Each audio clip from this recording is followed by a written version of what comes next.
দেশে কোনো ঘটনা ঘটলেই নির্বাচনে বিতর্ক, প্রশাসনিক ব্যর্থতা, সহিংসতা কিংবা রাজনৈতিক সংকট সবকিছুর দায় এক দলের ঘাড়ে চাপিয়ে দেওয়া হচ্ছে। সোশ্যাল মিডিয়ায় যেন একটি নতুন প্রবাদ চালু হয়েছে, যত দোষ সব জামায়াতের। কিন্তু প্রশ্ন হচ্ছে, এটা কি সত্যিই বাস্তবতা, নাকি এটি একটি সুপরিকল্পিত রাজনৈতিক ন্যারেটিভ?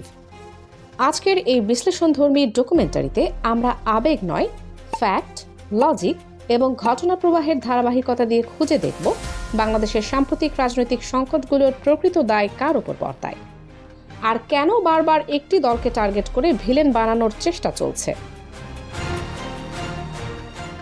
গণ আন্দোলনের পর যখন ডক্টর ইউনূসের নেতৃত্বে একটি অন্তর্বর্তীকালীন সরকার গঠিত হলো, তখন দেশের সবচেয়ে বড় চ্যালেঞ্জ ছিল একটি নিরপেক্ষ প্রশাসন তৈরি করা। এই সময়ে বাংলাদেশ জামায়াতে ইসলামী একটি স্পষ্ট দাবি তোলে। তাদের বক্তব্য ছিল, রাষ্ট্রের গুরুত্বপূর্ণ প্রতিষ্ঠানগুলোতে কমপক্ষে সৎ, ফ্যাসিবাদ বিরোধী এবং নিরপেক্ষ কর্মকর্তাদের নিয়োগ দিতে হবে, যাতে ভবিষ্যতে নির্বাচন স্বচ্ছ হয়। কিন্তু বাস্তবে কি ঘটেছিল? সেই সময় দুই ছাত্র উপদেষ্টা আসিফ মাহমুদ এবং নাহিদ ইসলাম সচিবালয়ে চিঠি পাঠিয়ে ঢাকা বিশ্ববিদ্যালয় শিবিরের সাবেক সভাপতি রাফেজ সালমান রিফাতকে অবাঞ্ছিত ঘোষণা করেন। অন্যদিকে অভিযোগ ওঠে, প্রশাসনের বিভিন্ন গুরুত্বপূর্ণ পদে বেছে বেছে বিএনপি ঘনিষ্ঠ ব্যক্তিদের বসানো হয়। ফলে প্রশ্ন উঠতে শুরু করে, যে প্রশাসন পরে নির্বাচনে কারচুপির অভিযোগে অভিযুক্ত হলো, সেই প্রশাসন সাজিয়েছিল আসলে কে? জামায়াত নাকি অন্তর্বর্তী সরকারের উপদেষ্টারা? কারণ বাস্তবতা হলো, সে সময় জামায়াতের কোনো প্রতিনিধি মন্ত্রিসভায় ছিল না, কোনো উপদেষ্টা পরিষদেও ছিল না। তাহলে প্রশাসনের ব্যর্থতার দায় কিভাবে তাদের ঘাড়ে চাপানো হচ্ছে? এবার আসে আরেকটি গুরুত্বপূর্ণ রাজনৈতিক বিতর্কে, জাতীয় নির্বাচন এবং জুলাই সনদের গণভোট। এই ইস্যুতে শুরু থেকেই জামায়াতে ইসলামী একটি শক্ত অবস্থান নিয়েছিল। তাদের বক্তব্য ছিল খুব স্পষ্ট, প্রথমে গণভোট, তারপর নির্বাচন। কারণ তাদের মতে গণভোটের মাধ্যমে জুলাই সনদ আইনি ভিত্তি পেলে তবেই একটি গ্রহণযোগ্য নির্বাচন সম্ভব। কিন্তু তখন জাতীয় নাগরিক পার্টি বা এনসিপির নেতা নাহিদ ইসলাম একটি ভিন্ন অবস্থান নেন। তিনি প্রকাশ্যে বলেন, গণভোট ও নির্বাচন একই দিনে হলেও সমস্যা নেই। এই সিদ্ধান্ত অনেক রাজনৈতিক বিশ্লেষকের কাছে একটি বড় কৌশলগত ভুল হিসেবে দেখা হয়। কারণ এর ফলেই পরে বিএনপি জুলাই সনদকে অগ্রাহ্য করার সুযোগ পায়। এমনকি আদালতের মাধ্যমে গণভোট বাতিলের প্রক্রিয়াও শুরু হয়। এখন প্রশ্ন হচ্ছে, এই রাজনৈতিক ভুল সিদ্ধান্তের দায় কাকে দেওয়া উচিত?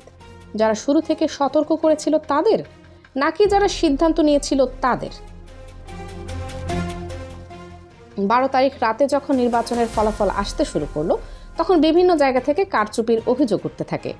সেই রাতে জামায়াতের আমির ডাক্তার শফিকুর রহমান জোটের শরিক দলগুলোকে নিয়ে গভীর রাত পর্যন্ত বৈঠক করেন। সোশ্যাল মিডিয়ায় অনেকেই লক্ষ্য করেছিলেন, রাত 9টার পর জামায়াতের অফিসিয়াল পেজগুলো হঠাৎ নীরব হয়ে যায়। অনেকে তখন সমালোচনা করেছিলেন, কেন তারা কথা বলছে না? কিন্তু ভেতরের খবর ছিল ভিন্ন। ঢাকা বিশ্ববিদ্যালয় এলাকায় ডাকসুর সাবেক ভিপি সাদিক ক্যাম্প প্রায় 3000 কর্মী প্রস্তুত রেখেছিলেন আন্দোলনের জন্য, অর্থাৎ রাজপথে নামার প্রস্তুতি ছিল। কিন্তু রাত 1টার দিকে একটি অপ্রত্যাশিত ঘোষণা আসে। এনসিপি জানায় তারা কোনো আন্দোলনে যাবে না, কারণ তাদের ইতোমধ্যে 6 জন সংসদ সদস্য নির্বাচিত হয়েছেন এবং তারা সংসদে যাওয়ার সিদ্ধান্ত নিয়েছেন। এই ঘোষণার পর সম্ভাব্য আন্দোলন আর দানা বাঁধেনি। এখন প্রশ্ন, এই পরিস্থিতির জন্য দায় কার? নির্বাচনের পর আরেকটি ঘটনা দেশজুড়ে আলোড়ন তোলে। নোয়াখালীর হাতিয়ায় এক নারীকে নির্যাতনের অভিযোগ ওঠে। অভিযোগ ছিল, তিনি এনসিপির প্রতীক শাপলাকলিতে ভোট দিয়েছিলেন। এই ঘটনায় জামায়াতের আমির ডাক্তার শফিকুর রহমান দ্রুত প্রতিক্রিয়া জানান। তিনি ভুক্তভোগী নারীর সাথে ফোনে কথা বলেন এবং ঘটনাটিকে কেন্দ্র করে একটি বড় আন্দোলনের প্রস্তুতি শুরু হয়। কিন্তু প্রশ্ন হলো, যে দলের প্রতীকে ভোট দেওয়ার কারণে একজন নারী নির্যাতিত হলেন, সেই দল কি করল? সমালোচকদের মতে এনসিপি এ বিষয়ে কার্যত নীরব ছিল। ফলে আন্দোলনটি আর বড় আকার ধারণ করতে পারেনি। এরপর আসে আরেকটি বিতর্কিত ঘটনা। এক সাক্ষাৎকারে সাবেক উপদেষ্টা সৈয়দা রিজওয়ানা হাসান বলেছিলেন, নারী বিদ্বেষী একটি অংশ এখন বিরোধী দলে আছে, তবে তাদের মূলধারায় আসতে দেওয়া হয়নি। এই বক্তব্য অনেকেই নির্বাচন প্রকৌশলের স্বীকারোক্তি হিসেবে দেখেন। জামায়াতে ইসলামী এই বক্তব্যের প্রতিবাদে কর্মসূচি দেয়। কিন্তু আশ্চর্যের বিষয়, এনসিপির নেতা সারওয়ার তুষার উল্টো রেজওয়ানার বক্তব্যকে সমর্থন করেন। এই ঘটনাকে কেন্দ্র করে রাজনৈতিক অঙ্গনে নতুন বিতর্ক তৈরি হয়। সাম্প্রতিক সময়ে আরেকটি ন্যারেটিভ তৈরি হয়েছে। অনেকে দাবি করছেন জামায়াতে ইসলামী নাকি সরকারের সাথে আপোষ করেছে, কিন্তু সমালোচকরা বলছেন বাস্তব চিত্র হয়তো উল্টো, কারণ সাম্প্রতিক কয়েকটি ঘটনা রাজনৈতিক মহলে নতুন প্রশ্ন তুলেছে। সাবেক উপদেষ্টা আসিফ মাহমুদ সজীব ভুঁইয়ার এপিএস এর বিরুদ্ধে 400 কোটি টাকার অবৈধ লেনদেনের অভিযোগে দুদক তদন্ত শুরু করেছিল। এই মামলা করা হয়েছিল ডক্টর ইউনূস সরকারের সময়ে, কিন্তু পরে যখন তারেক রহমানের নেতৃত্বে বিএনপি সরকার ক্ষমতায় আসে, মাত্র 20 দিনের মধ্যে সেই মামলার নিষ্পত্তি হয়ে যায় এবং অভিযুক্ত ব্যক্তি অব্যাহতি পেয়ে যান। এতেই শেষ নয়, এনসিপির আরেক নেতা তানভীরের বিরুদ্ধে প্রায় 400 কোটি টাকার দুর্নীতির অভিযোগ তদন্ত করেছিল দুদক। ডক্টর ইউনূস সরকার তার পাসপোর্ট 14 মাস ব্লক করে রেখেছিল, কিন্তু নতুন সরকার ক্ষমতায় আসার পর সেই মামলাও খারিজ হয়ে যায়। বাংলাদেশের রাজনীতিতে একটি বিষয় চিরন্তন সত্য, রাজনীতিতে কেউ কাউকে বিনা স্বার্থে সুযোগ দেয় না।